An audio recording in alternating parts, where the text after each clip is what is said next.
G'day guys, James here, and I'm going to be doing a grand final match preview today, and this one is for the Bellarine Football League Reserves grand final between Geelong Amateur Football Club and the Torquay Tigers. It is at 11:30 AM at Spring Creek Reserve. So it's Torquay's home ground, but the Ammo's home game technically. So I'm not going to go into ins and outs. I'm going to look at previous games and see how we'll match up. So we'll start with round one, the first game of the season. The Amos had a very new team in there. There wasn't many players coming back. They'd come off a premiership against from the previous season. They came up against Torquay at a very blustery Spring Creek Reserve first round. And it was a very hard-fought game with Torquay kicking with the wind in the last quarter and only up by 3 points. They didn't score in the third quarter. So it was a very hard-fought game. Tigers ended up getting up by 21 points. Now, if we look at the stats from that game, not much really, again, as round one, but Sleep Dalton, forward line for the Tigers, kicked 5 goals and was one of the best on grounds. So we'll just keep that in mind, and we'll go to the next match that we played, which was what round was it? Was it round 19? August 10th at Queen's Park. And again, Torquay came out of the blocks really hard, kicked 4 goals in the first quarter, and then 2-2 and 2. The last quarter, the Amos came back. They kicked 5 goals in that last quarter to 2, but it wasn't quite enough, with the Tigers getting up by 13 points. And again, in that game, Sleep Dalton kicked 5 goals.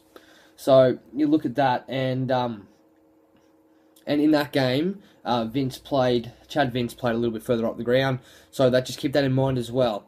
If we go into the last time we played them, which was in round 2 of the finals, the Amos had come off a win against Drysdale, and were versing Torquay at Port Arlington. And it was this is the game I want to look into a bit more before I go into the games coming up. So this was only 2 weeks ago, which is what you can take the most out of it. And I was at that game. I was running water for that game, and you notice the last 2 games that Matt Dalton kicked 5 goals each. Didn't kick a goal this game, and that was because Chad Vince was on him. And it was a really, really solid backline effort, and it shows within the best players with Scholes and Suter both playing off the backline, and Kopke running through the midfield, Willis playing off the backline, showing that they won the game. And what it was the fact that the Amos were in and under, and the free kick count for the day was about 33-8 in favour of the Tigers. And that was because there was a lot of holding the ball decisions that were paid against Geelong for the Tigers, because the Amos were putting their head over the footy, getting the hard ball and then trying to run out of the pack. So that shows at that time that the Tigers wanted to sit on the outside of the packs, while the Amos were willing to put the head in and under and get that ball. So in that game, Torquay had 3 goal kickers, but one of them kicked 3. The final scores, were 62-39. So it was a 23-point win. Now, probably should have been more, because Geelong did play, or the Amos did play a better game most of the day. Gave up a couple of silly free kicks, a couple of silly 50-metre penalties, and let them in a bit too much, I would say. But for the Amos, Stevenson kicked 3, Matner kicked 2, Wilson kicked 2, Elliot and Allen got 1 each, with the best players being Scholes, Suter, Kopke, Willis and Little. For Torquay, it was Graham kicking 3, Day and Colvin with 1 each. Best on ground were Diamond, Bladen, Colvin, Graham, Carty and Butler.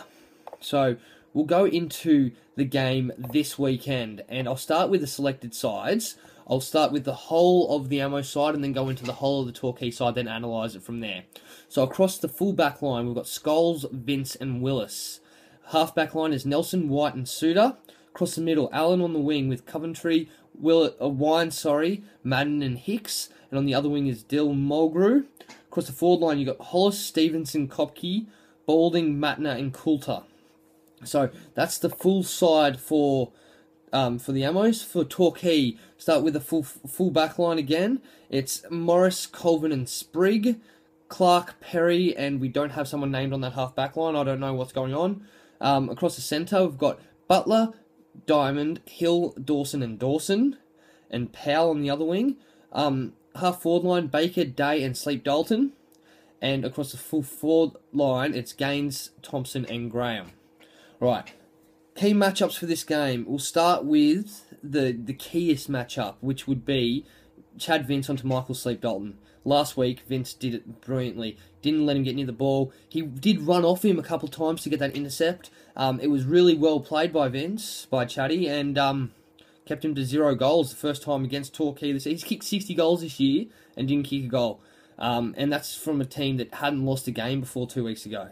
So that was, if Chad Vince can keep him quiet again, it's going to play a big part, because as you can see from last week, there's not too many people that can kick goals. Graham playing off the full forward line, he'll probably get Scholes or Nelson, because they're bigger bodies and stop that mark.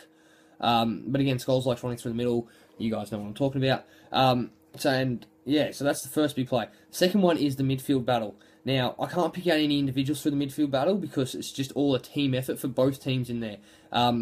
We'll see, again, the Ammo's going in with their head over the footy, and I can't see Torquay sitting back this time because of what happened 2 weeks ago. Although Torquay are a little battered and bruised from their win last week, and the Ammos have that week off, but I can't see them sitting around the outside of the footy as they did last week. So they're going to be in a bit harder, but again, that could expose some of the pace of the Ammos team.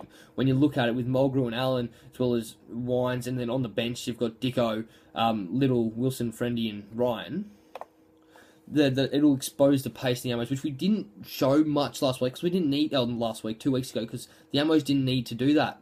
And going to the forward line with Coulter and Stevenson, if you look at this, I don't know exactly what it is, but I'll have a look at it now.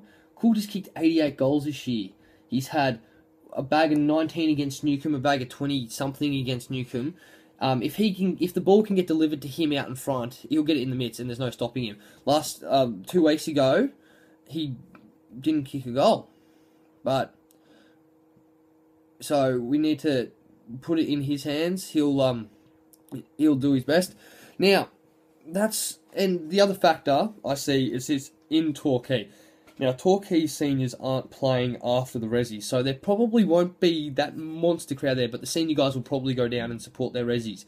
But if it was an all-three Torquay, like it is all-three Ammos, there would be a monster crowd there for Torquay. But because Torquay didn't make the seniors, it won't be as big, because people would, they want to go see their seniors play, they don't want to go see their Rezzies play. So it won't be as much of a factor. The wind could be a factor. It's always windy down there. But, again, we'll wait and see. They're both kicking each way twice. So, and the other thing is that the Ammos will make it feel like the home ground. They're in the home rooms. They're in the Torquay rooms. And they're making it their own. And with all three teams playing on the same day, it'll be a Geelong Amateur game. It'll be theirs, because everyone's going to go down for that. I'm going down for that. It's going to be huge. So, in this game, my tips, now I kind of have to do this, but I was going to do it anyway. I think after a week off, and with Torquay coming off a hard-fought game last week, and the form that the Ammos are showing, as in they came into the finals, off a loss and then a win against Newcombe, which isn't a great run into the finals, to come out and beat Drysdale and beat Torquay, their first loss of the season. Torquay have only lost one game this season, and they're going to lose 2 on the weekend. With the Ammos winning this game, I will say it now, the Geelong Amateurs are going to win this game. It's not going to be like 23 points, so it'll probably be by just under 2 goals. I'm going to say 11 points for the Rezzies there. Right, well, that's my preview. So you watch this space. Depending on what happens here, how many people watch it. If you do get to this stage of the video, if you want me to do a senior one, let me know now, or else I'm not going to be able to do it in time. So watch this video. All the AFL stuff's up. I'm going to watch the footy now. So I'll catch you next time. And this is James saying good luck tomorrow, boys, and I'll see you there.